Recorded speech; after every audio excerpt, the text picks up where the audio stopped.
PM की वरिष्ठ मंत्रियों के साथ उच्च स्तरीय बैठक। गृह मंत्री अमित शाह, जेपी नड्डा बैठक में मौजूद है। पश्चिमी एशिया के हालात को लेकर चर्चा। पेट्रोलियम मंत्री हरदीप सिंह पुरी समेत अन्य मंत्री भी इस वक्त इस बैठक में मौजूद। तेल, गैस और बिजली पर बैठक में चर्चा की जा रही है। बैठक में देश के ऊर्जा आपूर्ति पर भी बातचीत संभव। और इसी खबर पर ज्यादा जानकारी के लिए रुक कर लेते हैं हमारे संवाददाता आनंद प्रकाश पांडे का। आनंद। UEM जयपुर एक आदर्श लक्ष्य है। भावी छात्रों के लिए अच्छी नौकरी, भविष्य के लिए तैयार कौशल के साथ अच्छी शिक्षा। मिडिल ईस्ट में हालात जैसे हैं उसका पूरी दुनिया पर असर पड़ रहा है। भारत भी उससे अछूता नहीं है। और इससे पहले 3 मंत्रियों की कमेटी और आज खुद प्रधानमंत्री तमाम वरिष्ठ मंत्रियों के साथ बैठक करें। क्या एजेंडा, क्या बातचीत और बैठक से क्या कुछ निकलने के आसार नजर आ रहे हैं?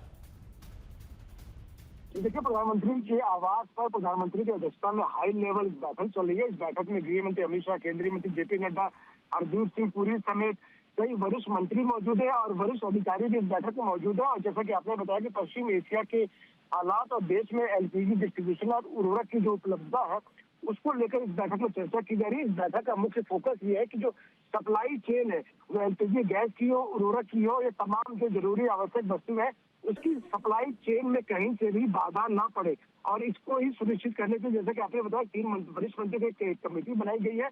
वो कमेटी जो है राज्यों के साथ लगातार समन्वय करके इन तमाम जरूरी वस्तुओं की, एलपीजी गैस, उर्वरक आदि की जो उपलब्धता है उसको सुनिश्चित करे।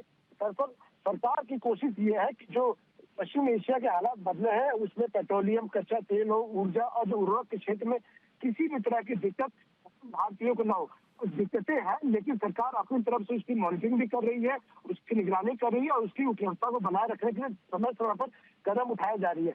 और सबसे ज्यादा फोकस सरकार का है कि बिना रुकावट तेल और गैस की जो सप्लाई है, खास करके जो आम उपभोक्ता है उन तक पहुंचाई जाए। और इसके लिए जो लॉजिस्टिक्स में भी जो दिक्कतें आ रही है उसको भी दुरुस्त करने की कोशिश की जा रही है। साथ ही साथ जो डिस्ट्रीब्यूशन है उस पर भी फोकस किया जा रहा है। सरकार का ये कहना है कि पिछले अगर हम 1.5-2 हफ्ते की बात करें उसकी तुलना में आज जो है वो हालात बेहतर हुए हैं, क्योंकि उसके पीछे वजह ये रही कि सरकार ने जैसे ही संघर्ष शुरू हुआ सरकार ने प्रोएक्टिव कदम उठाए। जो अलग अलग स्टेक होल्डर्स है उनके साथ बात करके और कुछ प्रतिबंध जो जरूरी थे उसको लगाया गया। की तारीख में 2 हफ्ते की तुलना में आज की तारीख में हालात और बेहतर है।